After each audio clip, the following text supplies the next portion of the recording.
Pria Yahudi ini bekerja di pabrik sebagai pembasmi tikus. 1 ekor 5 penny, 10 ekor 5 sen. Akhirnya ia dan istrinya bisa membeli kuburan. Ratusan tikus mendatanginya. Karena diburu, pria itu lalu jatuh ke dalam bak asinan.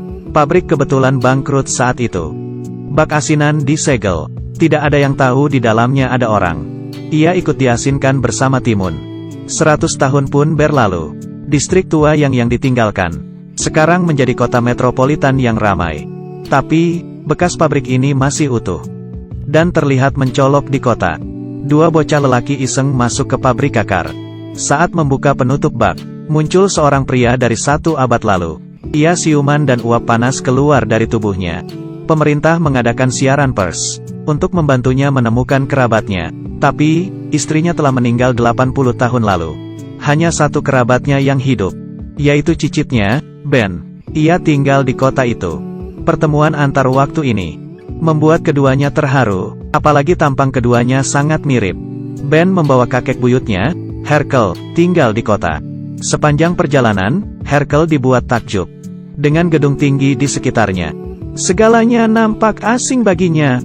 Ia hampir saja memukul taksi. Ben mengajari Herkel cara hidup di masa kini. Mereka minum soda, bernyanyi, menari, dan bergembira bersama. Herkel meminta Ben untuk menunjukkan album fotona. Melihat foto dirinya, istrinya, anaknya, dan cucunya, Herkel merasa sedih. Ia ingin pergi melihat kuburan istrinya. Tapi, sesampainya di sana, ia kaget. Kuburan mahal itu berubah menjadi tak terurus. Tak cuma kotor dan rungkut, juga ada sebuah papan iklan yang menghalangi sinar matahari. Herkel sedih bukan main. Saat ia berdoa, tukang datang untuk mengganti iklan. Ia meminta tukang untuk melepas papan itu. Tukang malah mengatainya sinting. Ia lalu adu jotos dengan tukang. Tak lama, Herkel ditangkap polisi. Ben juga kena getahnya. Keduanya ditahan. Ben menguras tabungannya untuk membayar jaminan. Keduanya pulang. Herkel tetap ngotot untuk melepas papan iklan. Ben memberitahunya, butuh $200.000. Ia tak punya uang sebanyak itu. Ben giliran memarahi kakek buyutnya. Menurutnya, Herkel egois dan suka cari masalah.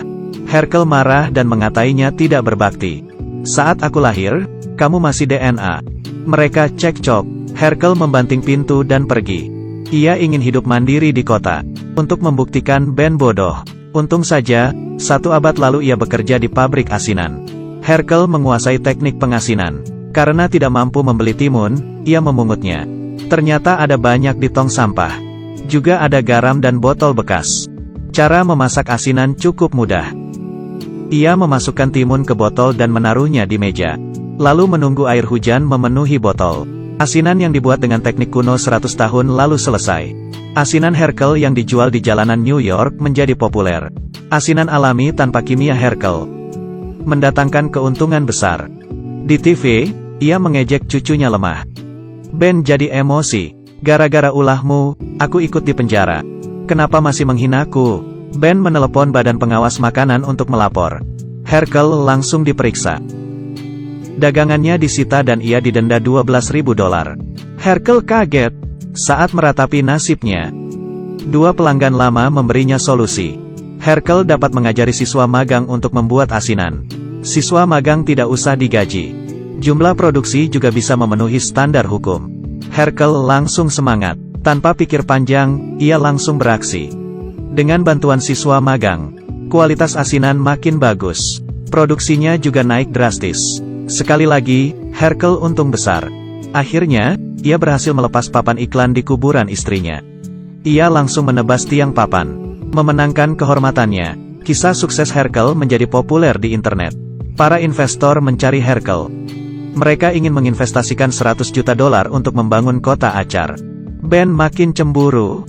Herkel datang ke rumah Ben untuk memamerkan kesuksesannya. Ia mengundang Ben untuk bergabung di proyek acar barunya. Ben memiliki ide membuat Twitter untuk Herkel. Twitter bisa meningkatkan jumlah fans dan promosi acar. Herkel mengangguk setuju. Dibantu asistennya, Herkel mengemukakan pemikiran orang 1 abad lalu. Hal ini membuat masyarakat demo dan membencinya. Bahkan asistennya tak tahan dan keluar. Tapi, pemikiran 1 abad lalu ini diartikan ke dalam dua maksud berbeda.